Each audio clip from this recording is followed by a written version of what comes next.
বিসমিল্লাহির রহমানির রহিম। সবাই কেমন আছেন? শুভ বিকাল বন্ধুরা। আজকে আমি নিজে চা বানাতে এসেছি। আমি চা বানানোর জন্য নিয়েছি আদা, দুটি তেজপাতা, কিছু তুলসী পাতা, লং, দারচিনি, গোলমরিচ ও এলাচ। আর এখানে সামান্য পরিমাণ পানি আমি গরম করতে দিয়েছি। এই যে আমার সাথে থাকুন, দেখুন আমার চা বানানো। আমি খুবই অসুস্থ, আমার খুবই সর্দি জ্বর হয়েছে, ভালো হচ্ছে না কিছুতেই। সেই জন্য আমি এইভাবে চা বানিয়ে খাবো, আপনারা আমার সাথে খান। বা দেখুন, পানি হালকা গরম হয়ে এসেছে। প্রথমে আমি এই গরম মশলার ছাল দুটো দিয়ে দিব। তারপরে আমি দেখুন এখানে বেশি না, এই আপনার 5-6টা লং নিয়েছি। ওই যে আপনারা তো দেখতেছেনই কয়টা লং, 5-6টা। দুইটা হচ্ছে এলাচ, এই যে এলাচ দুইটা এলাচ দিয়ে দিলাম। সাথে হচ্ছে প্রাকৃতিক শক্তিশালী সবচাইতে বেশি আদা, কাশির জন্য জানেন যে ভালো।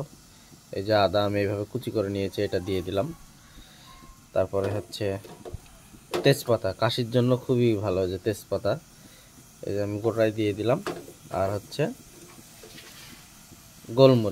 গোলমরিচও আপনার কাশি এবং বুকের ব্যথা ভালো করে। বেশি না, 5-6টা গোলমরিচ দিয়ে দিলাম। আর এই যে সবশেষে আমি দিয়ে দিলাম এই যে তুলসী পাতা। আপনারা সবাই জানেন কাশি, গলা ব্যথা, এটা আমি একটু এরকম করে ছিঁড়ে কচলিয়ে দিব। আপনারাও চেষ্টা করবেন এইভাবে দেওয়ার, ঠিক আছে? চা পাতাটা অবশ্যই বলক উঠলে তারপরে দিবেন। তো এই তো অবস্থা।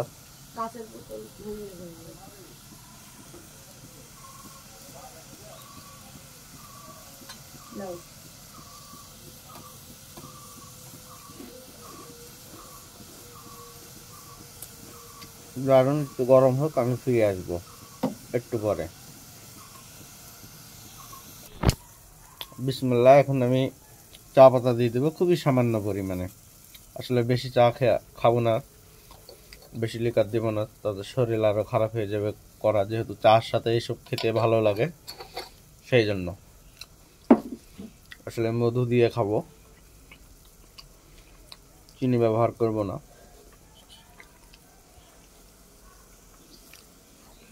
এই যে দেখুন রং ছেঁড়া শুরু করেছে। এইভাবে চা বানিয়ে খাবেন, ইনশাল্লাহ আপনার সর্দি জ্বর সব ভালো হয়ে যাবে।